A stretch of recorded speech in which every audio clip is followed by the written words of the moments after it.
Good morning students, कैसे हो आप लोग? सब मस्त बढ़िया होंगे, बहुत ही अच्छी बात है। चलिए स्टार्ट करते हैं। तो आज से मैं एक नई सीरीज़ शुरू करने जा रहा हूँ और वो सीरीज़ जो है वो है एनसीईआरटी एग्जाम्पलर की। अब ये एनसीईआरटी एग्जाम्पलर क्या है, बहुत सारे बच्चों को पता होगा, बहुत सारे बच्चों को नहीं पता होगा। एनसीईआरटी एग्जाम्पलर भी एनसीईआरटी की एक अलग बुक है जिसमें हर चैप्टर से 30 to 35 क्वेश्चंस दे रखे होते हैं और जो कि आपके पूरे चैप्टर के कॉन्सेप्ट्स को ऑलमोस्ट कवर कर देते हैं। अगर आप एनसीईआरटी एग्जाम्पलर्स के क्वेश्चंस को करते हैं तो आप अपने कॉन्सेप्शंस को काफ़ी ज़्यादा स्ट्रॉन्ग कर सकते हैं। और मैं ये कहना चाहूँगा कि जब आप अपने बोर्ड एग्जाम देते हैं तो उसमें जो भी क्वेश्चंस होते हैं तो mostly 90 to 95% questions NCERT exemplar के जो क्वेश्चंस हैं उन पर बेस्ड होते हैं। तो अगर आपको अपने बोर्ड एग्जाम में ज़्यादा से ज़्यादा मार्क्स सिक्योर करने हैं तो आपको एनसीईआरटी एग्जाम्पलर बुक फॉलो करना बहुत ज़रूरी है। तो इसी बेसिस पे मैं एक सीरीज़ बनाने जा रहा हूँ जिसमें कि मैं क्लास 11th और क्लास 12th की एनसीईआरटी एग्जाम्पलर की पूरी बुक को एक्सप्लेन करूंगा, सॉल्व करूंगा आपके सामने। ठीक है, जिससे आप सबको काफ़ी ज़्यादा फायदा होने वाला है। तो अगर आप चाहते हैं कि एनसीईआरटी एग्जाम्पलर बुक को फॉलो करना तो आप प्लीज़ सारे वीडियोस को लगातार आप देखते रहिए। चैप्टर वाइज वो वीडियोस आते रहेंगे। हर एक वीडियो में करीब करीब 10 से 12 क्वेश्चन को मैं जो है सॉल्व करूंगा और आपको एनसीईआरटी एग्जाम्पलर के सारे क्वेश्चंस जो है इसमें जो है सॉल्यूशंस को एक्सप्लेन किया जाएगा। ठीक है, तो अगर आप चाहते हैं कि आपके एग्जाम में अच्छे मार्क्स आएँ, आपकी कॉन्सेप्चुअल काफ़ी ज़्यादा स्ट्रांग हो जाए, आपके बेसिक्स काफ़ी ज़्यादा स्ट्रांग हो जाएं, तो आप प्लीज़ इस सीरीज़ को ज़रूर फॉलो कीजिए, जिसके लिए कि आप सब्सक्राइब कर सकते हैं, लाइक कर सकते हैं, कमेंट कर सकते हैं। ठीक है, और ज़्यादा से ज़्यादा बच्चों को शेयर कर सकते हैं जिससे कि उनको भी एनसीईआरटी एग्जाम्पलर के सॉल्यूशंस का फ़ायदा हो पाए। ठीक है, तो चलिए स्टार्ट करते हैं।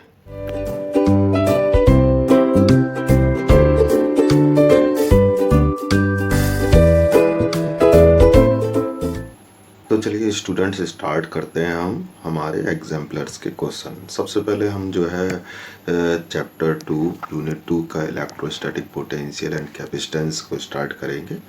ठीक है ना, और आज हम इसके question number 1 to question number 11 जो है हम आज एक्सप्लेन करने वाले हैं। ठीक है, तो चलिए देखते हैं फर्स्ट क्वेश्चन क्या है हमारे पास। ठीक है ना, ये है आपके सामने फर्स्ट क्वेश्चन, ये दे रखा है आपको। ज़रा देख लेते हैं क्या क्या दे रखा है। हमें दे रखा है कैपेसिटर है 4 माइक्रोफैराड। ये दे रखा है कैपेसिटर आपको 4 microfarad connected as shown in the circuit. The initial resistance of the battery is 0.5 ओम।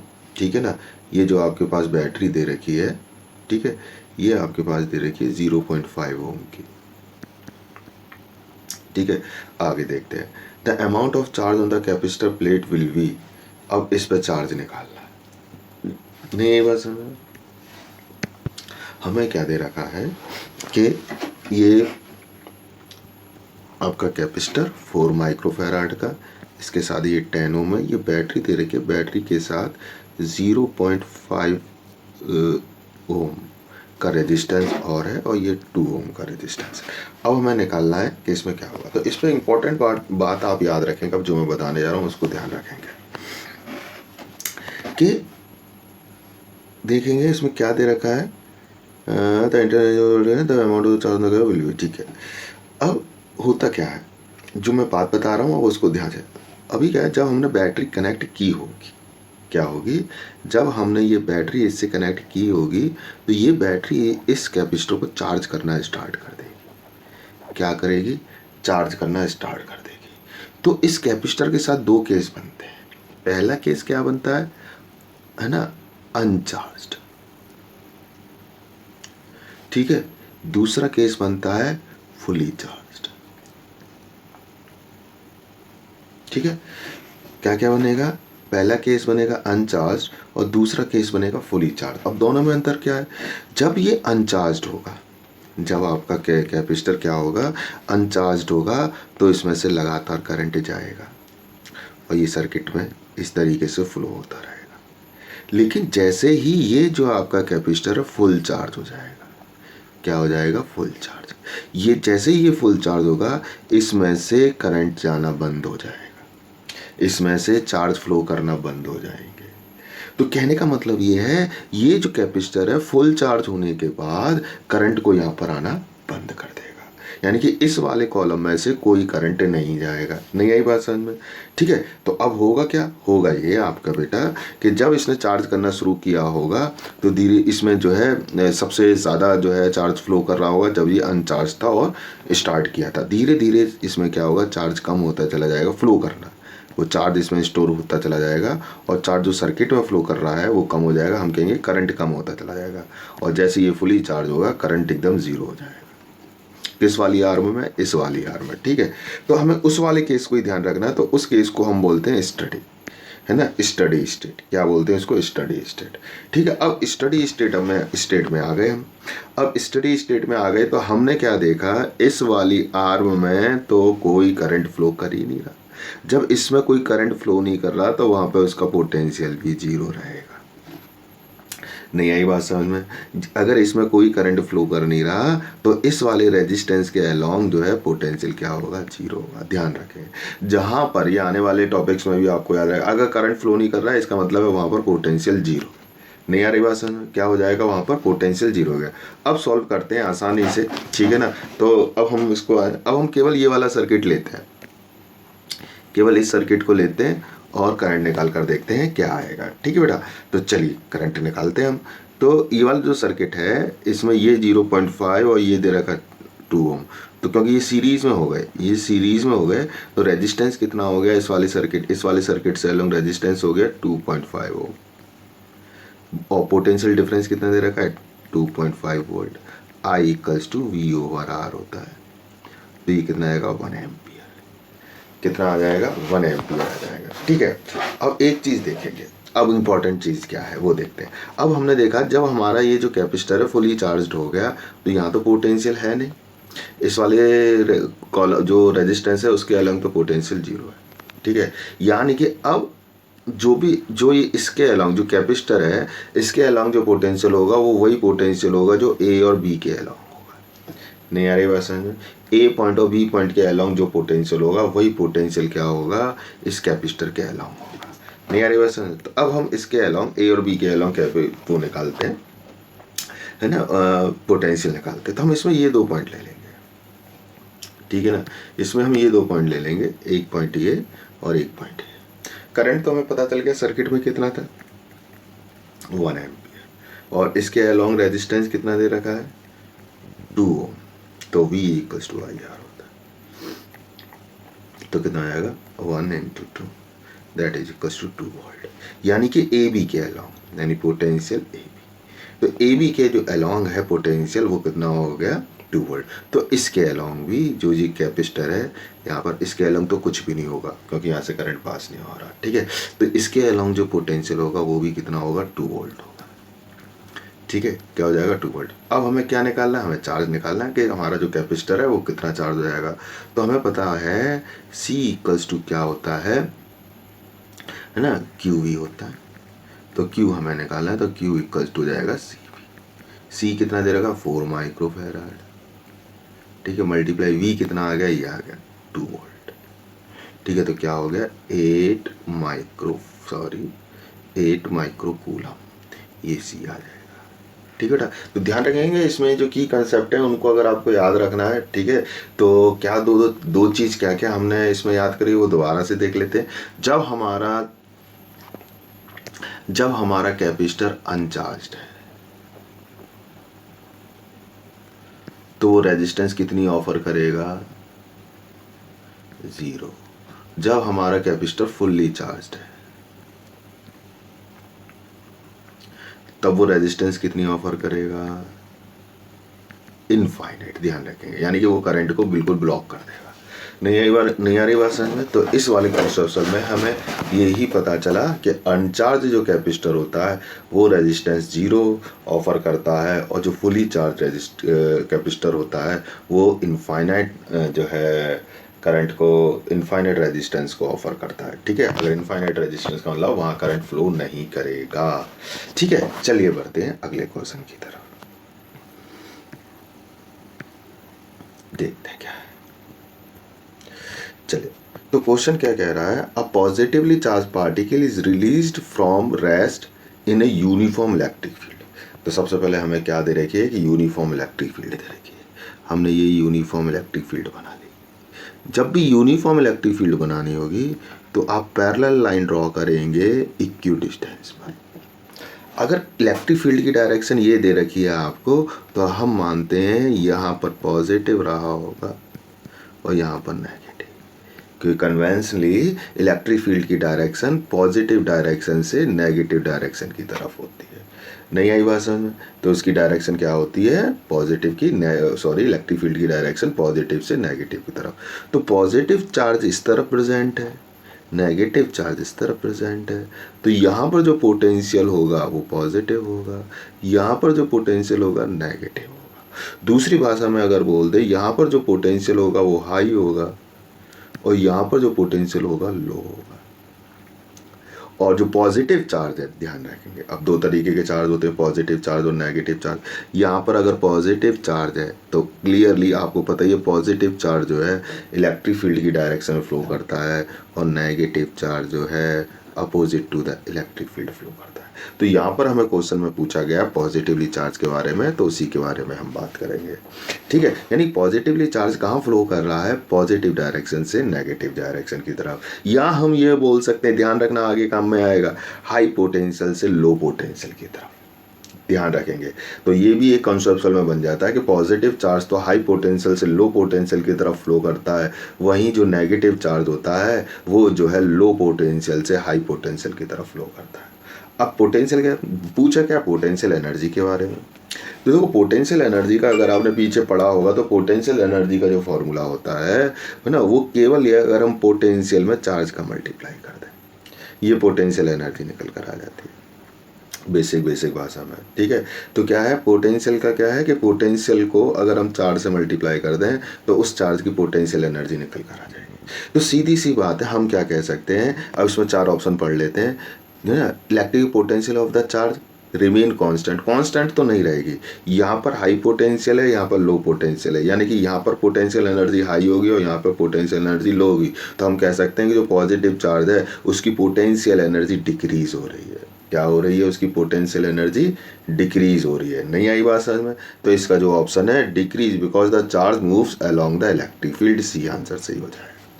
नहीं आ रही बात समझ में? तो इसको ध्यान रखेंगे। तो इस वाले में हमें क्या क्या समझ में आएगा, पहली बात समझ में ये आई कि पॉजिटिव चार्ज तो हाई पोटेंशियल से लो पोटेंशियल की तरफ फ्लो करता है और नेगेटिव चार्ज लो पोटेंशियल से हाई पोटेंशियल की तरफ फ्लो करता है।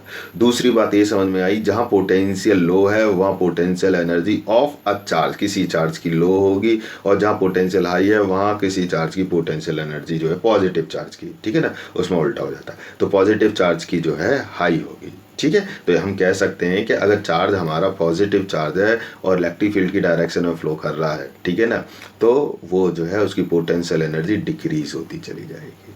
ठीक है बेटा, ये बात आई समझ में? चलिए बढ़ते हैं नेक्स्ट क्वेश्चन की तरफ। ये भी बहुत अच्छा क्वेश्चन है आपके सामने। इसमें आपको तीन फिगर दे रखे हैं, 1 2 3। ठीक है, तीन फिगर आपको दे रखे हैं। क्या दे रखे हैं, figure shows that some equipotential line distributed in space. ये इक्विपोटेंशियल लाइन है। इक्विपोटेंशियल लाइन मतलब इन लाइन पर हर पॉइंट पर पोटेंशियल सेम रहेगा। ठीक है ना, हर पॉइंट पर पोटेंशियल सेम रहेगा। अब ये क्या कह रहे हैं, a charge object is move from point A to B. अब चार्ज ऑब्जेक्ट ए पॉइंट से बी पॉइंट पर मूव कर रहा है। क्या कर रहा है, ए पॉइंट से बी पॉइंट पर मूव कर रहा है। ठीक है, सम में ए से बी पर जो है चार्ज मूव कर रहा है। ठीक है, ये बात समझ आई। अच्छा आगे देखते हैं, अब क्या करना है। The work done in figure 1 is the greatest, the work done in figure second is least, the work done is same in figure 1 second third, the work done in figure is third is greater than figure second but equal that in first। ठीक है, चलिए देखते हैं क्या आता है work done. सबसे पहले वर्क डन देखो बेटा, जो वर्क डन होता है, ठीक है ना, जो वर्क डन होता है वो सीधे सीधे अगर हम उसकी पोटेंशियल की डेफिनेशन पे चले जाए तो हमारे पास जो पोटेंशियल की डेफिनेशन होती थी, ए पॉइंट से बी पॉइंट पर जो पोटेंशियल होता था वो वर्क डन ए से बी पर यूनिट चार्ज पे होता था। ठीक है, क्या होता था, work done A to B पर यूनिट चार्ज। ठीक है, तो हम कह सकते हैं जो वर्क डन आएगा वो क्या आएगा, क्यू वी ए बी। तो हमें वर्क डन पूछा गया है, ठीक है, ए से बी के बीच में, तो वी ए बी का मतलब होता है बेटा क्यू, वी ए बी का मतलब है V V minus V A. ठीक है, यानी फाइनल पोटेंशियल में से जो है इनिशियल पोटेंशियल माइनस कर देंगे, ये वर्क डन है। अब समय देख लेते हैं क्या आएगा, ठीक है ना, समय देख लेते हैं क्या आएगा। अब चेक करते हैं ए पॉइंट पर सारे फिगर्स में दोबारा इसको मैं दोबारा लिख दूंगा, ठीक है ना। तो हमारा कितना आ गया, तो work done A to B equals to आया Q V V minus V A, ये वर्क डन निकल कर आया आपका, ठीक है। चलिए अब इसमें देखते हैं ए पॉइंट पर पोटेंशियल कितना है 20, ठीक है ना, और बी पॉइंट पर पोटेंशियल कितना है 40, ठीक है। इसमें देखो ए पॉइंट पर पोटेंशियल 20, बी पॉइंट पर पोटेंशियल 40, ठीक है। अगेन देखें, ये रहा ए पॉइंट पर पोटेंशियल 20 और बी पॉइंट पर पोटेंशियल 40, यानी कह सकते हैं तीनों के तीनों केसेस में चार्ज जो है 20 पोटेंशियल से 40 पोटेंशियल की तरफ मूव कर रहा है। इस वाले केस में भी 20 पोटेंशियल से 40 पोटेंशियल की तरफ, इस वाले में भी 20 से 40 और इस वाले में 20 से 40। तो हम कह सकते हैं तीनों केस में V B minus V A 20 निकल कर आ रहा है, ठीक है ना, 20 वोल्ट आ रहा है। और चार्ज सेम है, सेम चार्ज के लिए पूछा है, तो हम कह सकते हैं तीनों केसेस में वर्क डन सेम आएगा। क्या नहीं आई बात, तीनों केसेस में क्या आएगा, वर्क डन सेम आएगा, ठीक है। चलिए तो ये तो हो गया इस क्वेश्चन के बारे में, लेकिन इस क्वेश्चन से रिलेटेड जो भी की कॉन्सेप्ट्स हैं उनको दोबारा से देख लेते हैं, क्या क्या की कॉन्सेप्ट है, अच्छे से सुनेंगे जिससे आपके पीछे चैप्टर के कुछ पॉइंट्स क्लियर हो जाएंगे। देखते हैं, ठीक है। सबसे पहले जो दे रखा है इसमें इक्विपोटेंशियल रीजन कौन सा होता है, तो वो रीजन, ठीक है ना, वो लोकस जहां पर कि हर पॉइंट पर जो है पोटेंशियल सेम हो, ठीक है, वो कहलाता है आपका इक्विपोटेंशियल रीजन या इक्विपोटेंशियल सरफेस या इक्विपोटेंशियल लाइन, ठीक है। कई तरीके आप ये बोल सकते हैं, इक्विपोटेंशियल लाइन भी हो सकती है, इक्विपोटेंशियल सरफेस भी हो सकती है, इक्विपोटेंशियल रीजन भी हो सकता है। अगर लाइन पर चार्ज सेम है तो वो इक्विपोटेंशियल लाइन हो जाएगी, सरफेस पर चार्ज सेम है तो इक्विपोटेंशियल सरफेस हो जाएगी। किसी पूरे रीजन में ही पोटेंशियल सेम है तो किसी सरफेस के हर पॉइंट पर पोटेंशियल सेम है तो वो पूरी सरफेस जो है पोटेंशियल इक्विपोटेंशियल सरफेस।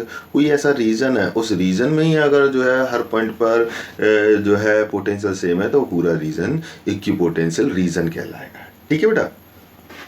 तो ये किसी भी तरीके, तो इक्विपोटेंशियल सरफेस क्या क्या हो सकती है, सरफेस भी हो सकती है, वॉल्यूम भी हो सकता है और लाइन भी हो सकता है। नहीं आ रही बात समझ में, तो वो सारे लाइन, सरफेस, वॉल्यूम जहाँ पर कि आपका पोटेंशियल सेम होता है, उस लाइन, सरफेस और वॉल्यूम को इक्विपोटेंशियल लाइन, इक्विपोटेंशियल सरफेस या इक्विपोटेंशियल रीजन या वॉल्यूम बोलते हैं। अब देखते हैं आगे, आगे बहुत इंपॉर्टेंट पॉइंट है। आगे इंपॉर्टेंट पॉइंट क्या है, the density of equipotential give us an idea about the magnitude of electric field. कहने का मतलब क्या है कि जहाँ पर अगर जो है इक्विपोटेंशियल सरफेस क्लोज है, क्या, जहाँ पर इक्विपोटेंशियल सरफेस क्लोज है, ठीक है ना, तो वहाँ पर तो इलेक्ट्रिक फील्ड स्ट्रांग होगी, और जहाँ पर इक्विपोटेंशियल सरफेस दूर दूर है वहाँ पर जो है इलेक्ट्रिक फील्ड है ना वीक होगी। ध्यान रखेंगे, बिल्कुल ध्यान रखेंगे, यानी कि जितनी ज़्यादा क्लोज होंगी electric field, sorry equipotential surfaces, वहाँ पर इलेक्ट्रिक फील्ड स्ट्रांग होगी। जितनी ज़्यादा दूर होंगे आपके इक्विपोटेंशियल सरफेस तो आपकी इलेक्ट्रिक फील्ड वीक होती चली जाएगी। नहीं आई बात समझ में, ठीक है। ये अगला पॉइंट बिल्कुल ध्यान रखेंगे, बहुत इंपॉर्टेंट पॉइंट। जो इलेक्ट्रिक फील्ड होती है, ठीक है ना, इलेक्ट्रिक फील्ड की जो डायरेक्शन होती है वो हमेशा, ध्यान रखेंगे, वो हमेशा इक्विपोटेंशियल सरफेस के परपेंडिकुलर होती है या इक्विपोटेंशियल लाइन के परपेंडिकुलर होती है। क्या, इलेक्ट्रिक फील्ड की डायरेक्शन हमेशा इक्विपोटेंशियल सरफेस के परपेंडिकुलर होती है, ठीक है ना, ये ध्यान। और अगला पॉइंट फिर आ रहा, बहुत इंपॉर्टेंट पॉइंट आ रहा है। अगला पॉइंट क्या आ रहा था, equipotential surface produced by a point charge, ठीक है ना, वो कैसा होता है, स्फेरिकल होता है, ठीक है ना। पॉइंट चार्ज से जो भी इक्विपोटेंशियल सरफेस बनती हैं वो स्फेरिकल बनती हैं। कैसी बनती हैं, स्फेरिकल बनती हैं, ठीक है। अच्छा जी, next, for a uniform electric field the equipotential surface are a family of plane perpendicular to the field lines, ठीक है ना, plane perpendicular to the field lines, ठीक है। मान लीजिए ये जो है ये आपकी जो है इक्विपोटेंशियल सरफेस, ये आपकी एक इलेक्ट्रिक फील्ड है। तो इसके अगर परपेंडिकुलर डाल देंगे और मान लो अंदर भी है तो ये अगर प्लेन लेंगे तो ऐसे ले लेंगे, अगर केवल लाइन लेनी होती तो इस तरीके से ले लेते हैं तो हम कह सकते हैं जो लाइन है, ठीक है ना, इक्विपोटेंशियल लाइन या इक्विपोटेंशियल सरफेस हमेशा क्या होती है, इलेक्ट्रिक फील्ड के परपेंडिकुलर होती है। क्या होती है, हमेशा इलेक्ट्रिक फील्ड के परपेंडिकुलर होती है, ठीक है। Next most important point, the metallic जो, ठीक है, मेटेलिक जो सरफेस होती है, कैसी भी सरफेस की शेप हो, ठीक है ना, कैसी भी सरफेस की शेप हो ना, उस पर जो है पोटेंशियल सेम होता है। तो मेटल की तो सरफेस कैसा भी हो, टेढ़ा मेढ़ा ऊबड़ खाबड़ कैसा भी, अगर वो मेटल है तो उसकी जो सरफेस होगी वो कहलाएगी इक्विपोटेंशियल सरफेस। देखो जैसे कि एक ये बॉल है, ठीक है ना, ये बॉल है और बॉल जो है इस तरीके से, तो बॉल अगर मेटल की है तो ये तो स्फेरिकल है, तो ये इसकी जो बॉल की जो सरफेस है वो इक्विपोटेंशियल सरफेस कहलाएगी। लेकिन कोई मैटर इस तरीके से है 3D ऐसे करके, जैसे शंख, शंख देखा, शंख, ठीक है ना, शंख, तो शंख की शेप तो बहुत अजीब, लेकिन अगर वो मेटल का बना होगा तो उसकी पूरी जो सरफेस होगी वो कैसी होगी, इक्विपोटेंशियल सरफेस, यानी कि मेटेलिक कोई भी सरफेस होगी, ठीक है ना, मेटेलिक कोई भी सरफेस होगी वो तो हमेशा ही कैसी होती है, इक्विपोटेंशियल सरफेस होती है, ठीक है। नहीं आई बात समझ में? नेक्स्ट देखते हैं, ठीक है ना, equipotential can never cross each other, ठीक है, equipotential surface can never cross each other. ऐसा इसलिए होगा अगर क्रॉस करेंगे तो एक ही पॉइंट पर दो पोटेंशियल हो जाएंगे, ऐसा हो नहीं सकता, ठीक है ना, कि एक ही पॉइंट पर दो पोटेंशियल हो जाए, ये ध्यान रखेंगे, ठीक है। नेक्स्ट क्या है, the work done in moving charge along the equipotential surface is zero, ठीक है ना, ये मैंने अभी बता दिया, इससे पहले में बता दिया कि जो वर्क डन आता है वो किसके बराबर आता है, Q V A V V या V V minus V A. तो अगर इक्विपोटेंशियल सरफेस पर मूव कर रहा है तो वी बी वी ए दोनों बराबर होंगे और दोनों का जो सब्ट्रैक्ट करेंगे जीरो आएगा, तो वर्क डन भी क्या आ जाएगा आपका, जीरो आएगा। तो इक्विपोटेंशियल सरफेस पर अगर कोई भी चार्ज फ्लो करता है, ठीक है, तो उस पर जो वर्क डन आएगा, वर्क डन जीरो आएगा। नहीं आ रही बात समझ में, क्या आएगा, वर्क डन जीरो आएगा। नेक्स्ट पॉइंट देख लेते हैं, at the direction of electric field perpendicular to the equipotential surface, ठीक है ना, इक्विपोटेंशियल सरफेस जो है ना परपेंडिकुलर होती है। तो एक और चीज, ठीक है, तो जो उसकी डायरेक्शन होती है, ठीक है ना, जो इलेक्ट्रिक फील्ड की डायरेक्शन होती है वो हमेशा हाई पोटेंशियल से, ध्यान रखेंगे, हाई पोटेंशियल से लो पोटेंशियल की तरफ होती है, ठीक है ना, ध्यान रखेंगे। जो इलेक्ट्रिक फील्ड की डायरेक्शन होगी वो क्या होगी, हाई पोटेंशियल से लो पोटेंशियल की तरफ होगी और इक्विपोटेंशियल सरफेस के परपेंडिकुलर होगी। नहीं आई बात समझ में? तो इलेक्ट्रिक फील्ड की जो डायरेक्शन है वो हाई पोटेंशियल से लो पोटेंशियल की तरफ होगी और इक्विपोटेंशियल सरफेस के परपेंडिकुलर होगी, ठीक है। तो ये तो सारी चीज हो गई इससे रिलेटेड। चलिए देखते हैं अगला क्वेश्चन हमारा। अगला क्वेश्चन क्या कहता है, इसको पढ़ने की कोशिश करते हैं। The electrostatic potential on the surface of the charge conducting sphere is 100, ठीक है ना।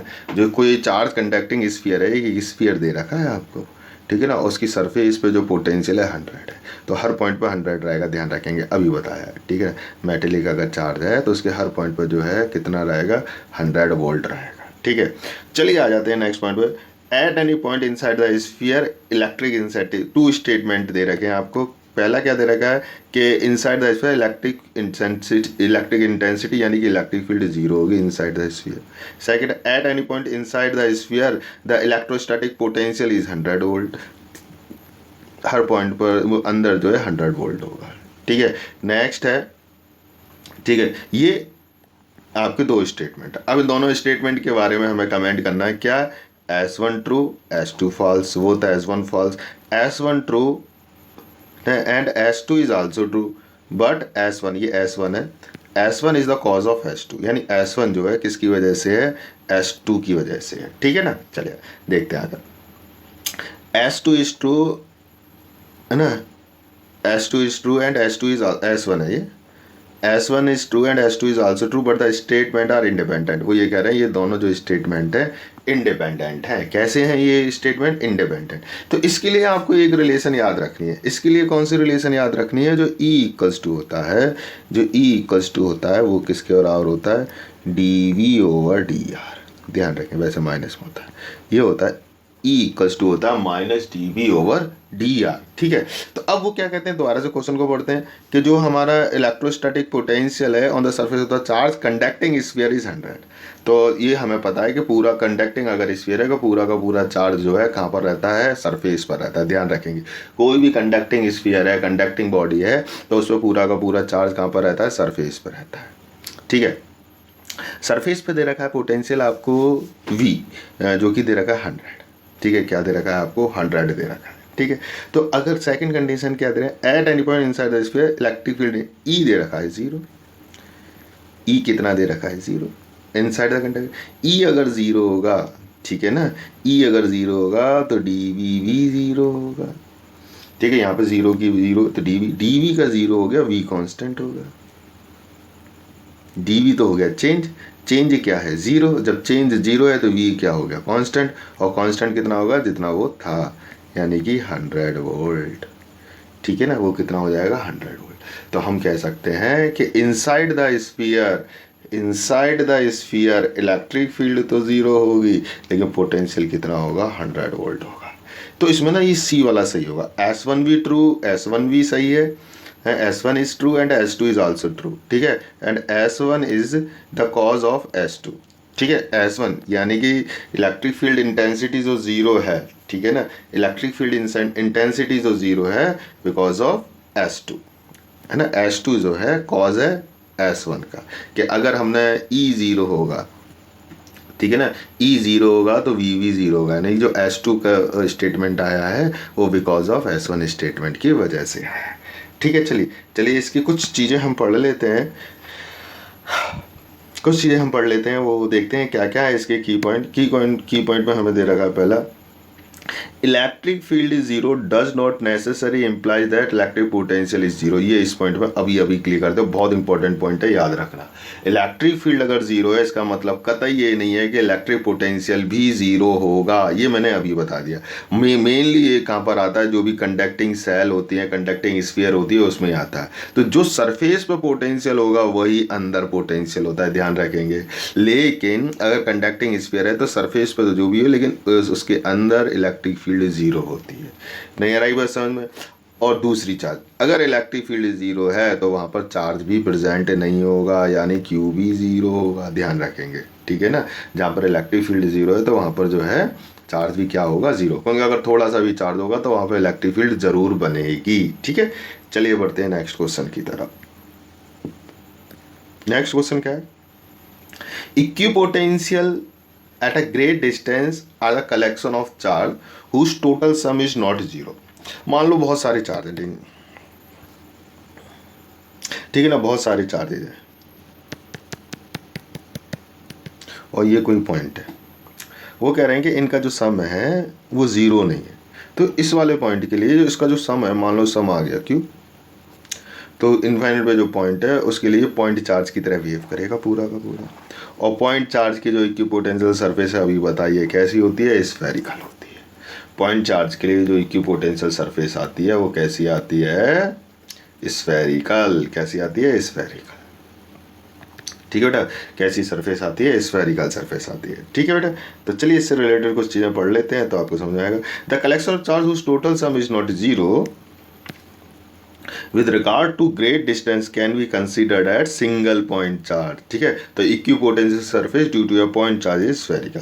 इंपॉर्टेंट पॉइंट देख लेते हैं, electric potential due to a point charge Q is given by, ये हमें पता है क्या होता है, V इक्वल्स टू होता है Q4πε0r।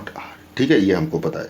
It means electric potential due to point charge is same for all equidistances. वैसे तो इक्यू पोटेंशियल सरफेस है तो इक्यू डिस्टेंस पे इक्यू पोटेंशियल सरफेस आएगी तो पोटेंशियल सेम रहेगा। The locus of this equidistance points which are at same potential form the spherical surface. ठीक है, जैसे कि देखें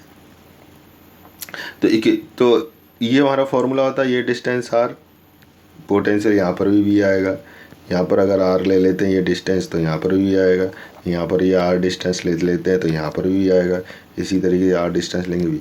तो इसका जो लोकस यानी जो पाथ इन सारे पॉइंट्स को फॉलो करेगा वो कैसा आएगा, स्फीयर आएगा। ठीक है, तो ये भी इसका मतलब हो सकता है। ठीक है, चलिए अगला पढ़ते हैं आगे। ये इंपॉर्टेंट न्यूमेरिकल है, इसको आप ध्यान से देखना बेटा, ये वेरी इंपॉर्टेंट न्यूमेरिकल है, इसको आप ध्यान से देखेंगे। चलिए देखते हैं। अब आपके सामने एक पैरेलल प्लेट कैपेसिटर दे रखा है, ये आपके सामने एक पैरेलल प्लेट कैपेसिटर है। इधर जो मटेरियल कुछ और है उसका डाइलेक्ट्रिक कांस्टेंट K1 है, इधर जो मटेरियल दे रखा है उसका डाइलेक्ट्रिक कांस्टेंट K2 है। ठीक है, अब हमें जो है टोटल कैपेसिटेंस निकालना है, इसका निकालना है टोटल कैपेसिटेंस C।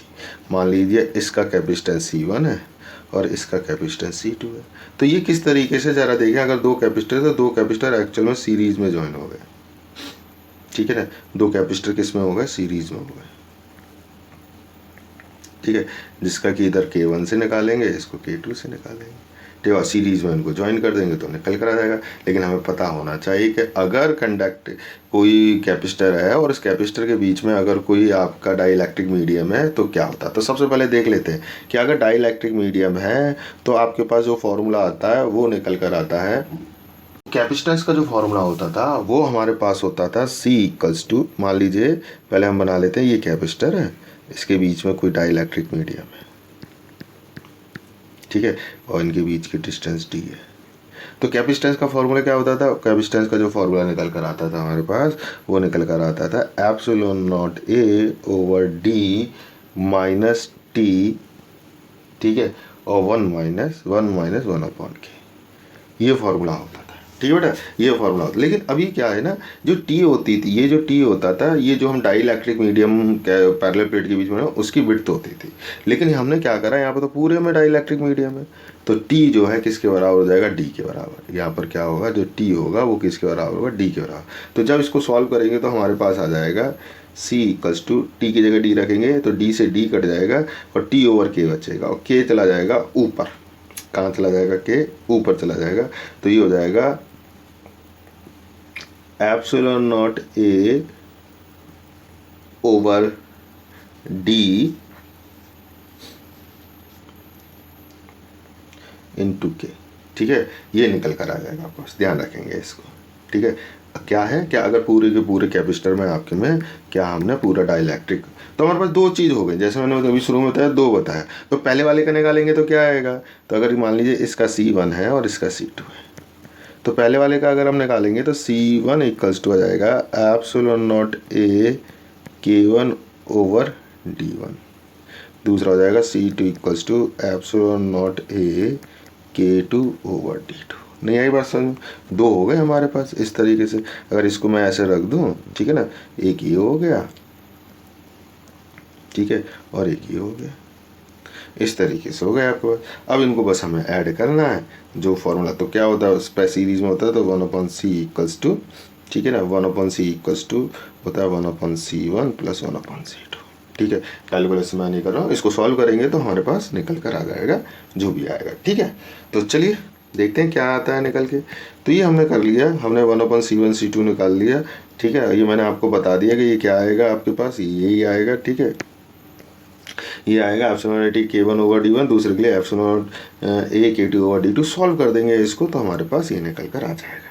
ठीक है ना, ये निकल कर आ जाएगा हमारे पास।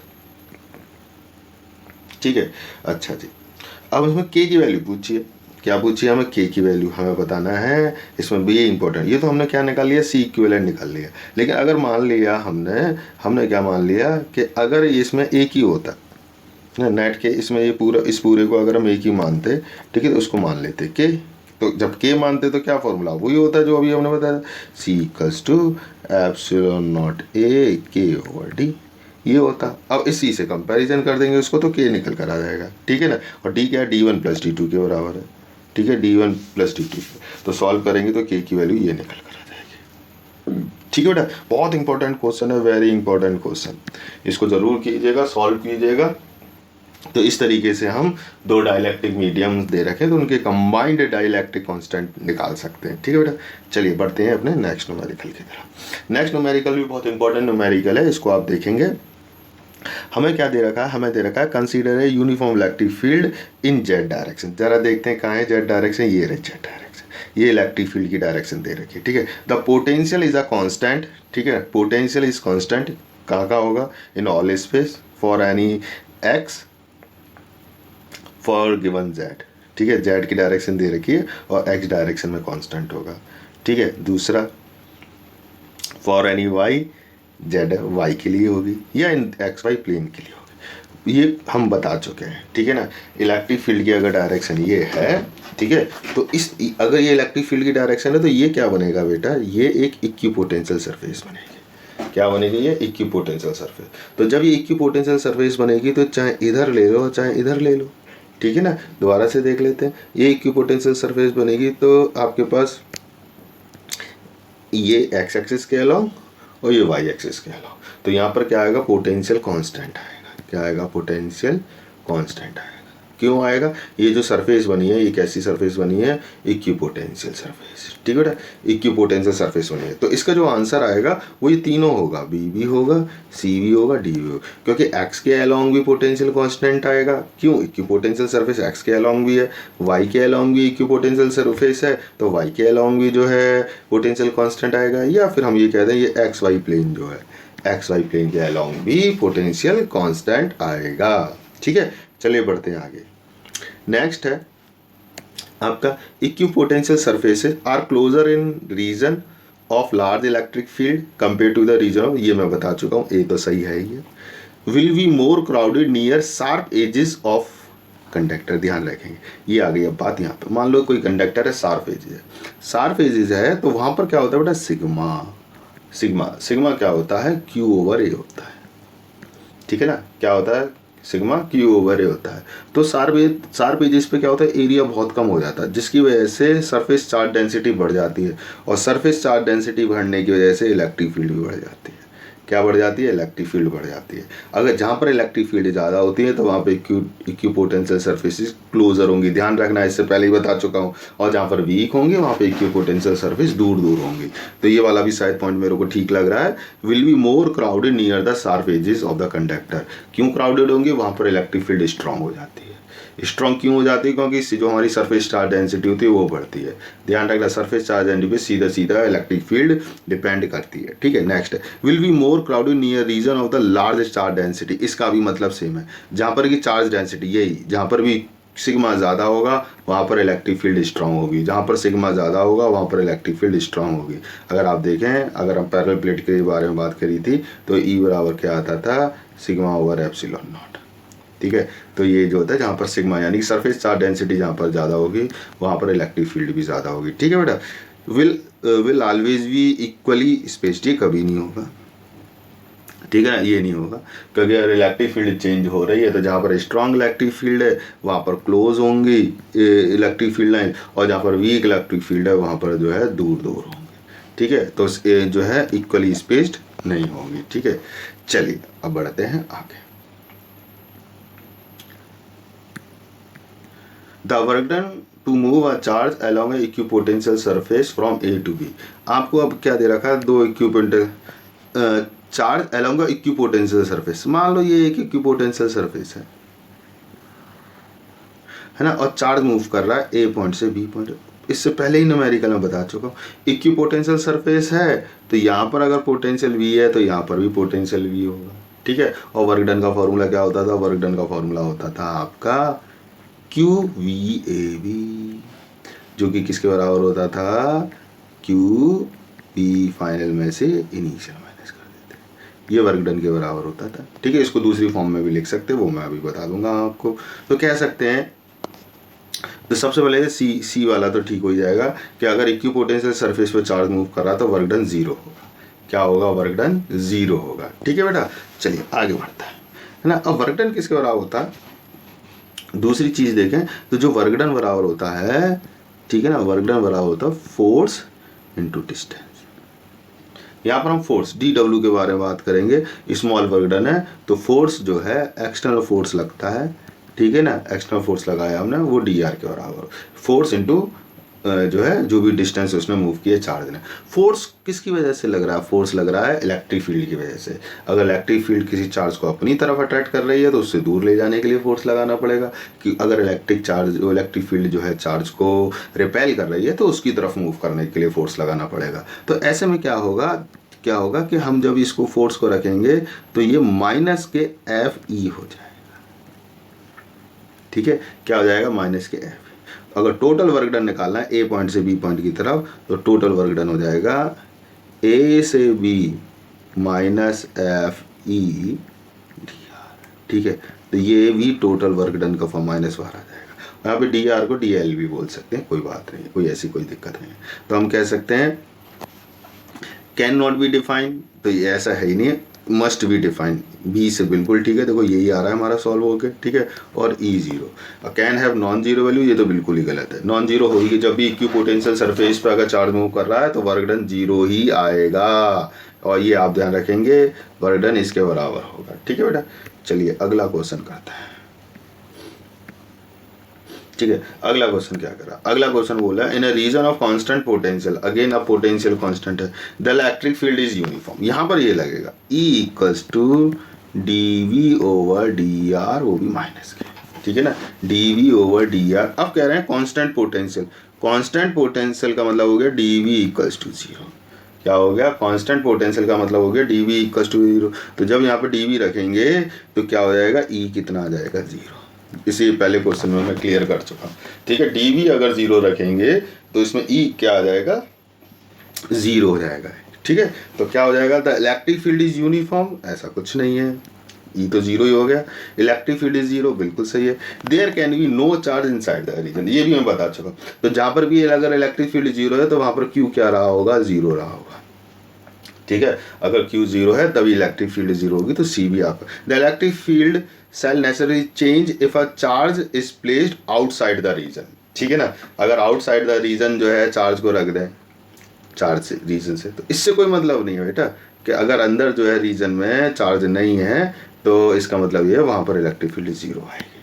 ठीक है बेटा, तो ये ऐसा कुछ नहीं है, ये आपका क्वेश्चन नंबर 10 हो गया। तो आज का आखिरी क्वेश्चन आज का आखिरी क्वेश्चन देखते हैं। ये बड़ा अच्छा सा क्वेश्चन है, इसको हम करते हैं। ठीक है, चलिए देखते हैं। बहुत ही अच्छा क्वेश्चन है, इसको तो बहुत ध्यान से आप देखना है इसका। ठीक है, और ये वीडियो करीब करीब 45 मिनट लंबा हो चुका है। चलिए देखते हैं आगे। ठीक है, चलिए। तो इन अ सर्किट, ठीक है ना, इनिशियली की K1 इज क्लोज्ड, की K1 इज क्लोज्ड एंड की K2 इज ओपन। ओपन का मतलब हो गया पहले वाले केस में ये ओपन है, ये क्लोज है। क्लोज का मतलब हो गया यहाँ करंट नहीं जा रहा, तो ये वाला सर्किट तो बेकार हो गया पहले वाले केस में, कोई मतलब नहीं रहेगा, इसको हटा दो। तो क्या होगा, इस बैटरी से ये चार्ज हो जाएगा। क्या हो जाएगा, चार्ज मान लो होगा Q हो गया। ठीक है, टोटल चार्ज कितना हो गया, Q हो गया। ठीक है, उसके बाद क्या होगा, उसके बाद नेक्स्ट केस हो गया, नेक्स्ट अब इस पर चार्ज कितना आ गया, आपका Q आ गया। अब ये हमने कर दी क्लोज, ठीक है ना, सॉरी, हाँ, ये कर दिया ओपन और ये कर दिया क्लोज। ठीक है, अब यहाँ से चार्ज तो बेटा ये ना जो आपका ये तो चार्ज हो चुका, अभी सर्किट कंप्लीट नहीं हो रहा है, तो ये क्या हम कहेंगे, केवल ये जो आपके कैपेसिटर है ये आपस में क्या हो गए, आपस में पैरेलल में कनेक्ट हो गए। तो जब ये कनेक्ट हो जाएंगे तो क्या होगा, ये जो चार्ज है ये ट्रांसफ़र होना शुरू हो जाएगा C2 में, और होता रहेगा। और कब तक होता रहेगा, जब तक C1 और C2 का पोटेंशियल सेम ना हो जाए। ये हमने पढ़ा था कॉमन पोटेंशियल में। तो चार्ज इससे इसमें ट्रांसफ़र होता रहेगा, जब तक होता रहेगा जब तक कि दोनों का पोटेंशियल सेम ना हो जाए। तो चलिए देखते हैं क्या क्या दे रखा है कि सर्किट, ये आपके दे रखा है, ये सारी चीज़ें आपको दे रखी है। देखते हैं क्या है। Take Q1 Q2 as charge on C1 and C2 and V1 and V2 as voltage. ठीक है, दोनों वो ये कह रहे हैं कि इस पे जो चार्ज आ गया वो Q1 Q2 ले रहे हैं, और इस पे जो वोल्टेज आ गया वो V1 V2 हो गया। ठीक है ना, ये हो गया बात। तो अब क्या है, पहला पॉइंट क्या है, charge on C get distributed such that V1 equals to, बिल्कुल करेक्ट, पहला वाला पॉइंट बिल्कुल करेक्ट है कि चार्ज जो है डिस्ट्रीब्यूट होता रहेगा, यहाँ से चार्ज जो है इधर डिस्ट्रीब्यूट होता रहेगा। ठीक है, नेक्स्ट क्या है, charge on C1 get distributed such that Q, नहीं बेटा ये नहीं होता। चार्ज तब तक डिस्ट्रीब्यूट करेगा, तब तक फ्लो करता रहेगा जब तक कि पोटेंशियल सेम ना हो जाए। चार्ज से मतलब नहीं है, चार्ज तो डिपेंड करता है कैपेसिटेंस पे, किसका कैपेसिटेंस कितना है इस पे डिपेंड करता है कि उस पर कितना चार्ज आएगा। ठीक है, चार्ज का फ्लो होना, चार्ज का डिस्ट्रीब्यूट होना डिपेंड करता है पोटेंशियल पर। ठीक है ना, जैसे ही दोनों के पोटेंशियल सेम हो जाएंगे चार्ज डिस्ट्रीब्यूट होना या फ्लो होना बंद हो जाएगा। तो ये वाला तो गलत है। Charge on C1 get distribute such that C1 V1 plus C2 V2, ठीक है, इक्वल्स टू C1 E, ये कोई रिलेशन नहीं है। ठीक है। Next, charge on C1 get distributed such that Q1 plus Q2 equals to, बिल्कुल सही है, ठीक। Charge by the conservation of charge, जो भी चार्ज डिस्ट्रीब्यूटेड होगा, ठीक है, तो मान लो तो एक पे Q1 है और दूसरे पे, तो वो जो चार्ज आपका पहले चार्ज हुआ था जब K1 की आपकी क्लोज थी, उस समय जितना चार्ज हुआ था Q उसी के बराबर रहेगा, बिकॉज ऑफ क्या, because of conservation of charge, ठीक है।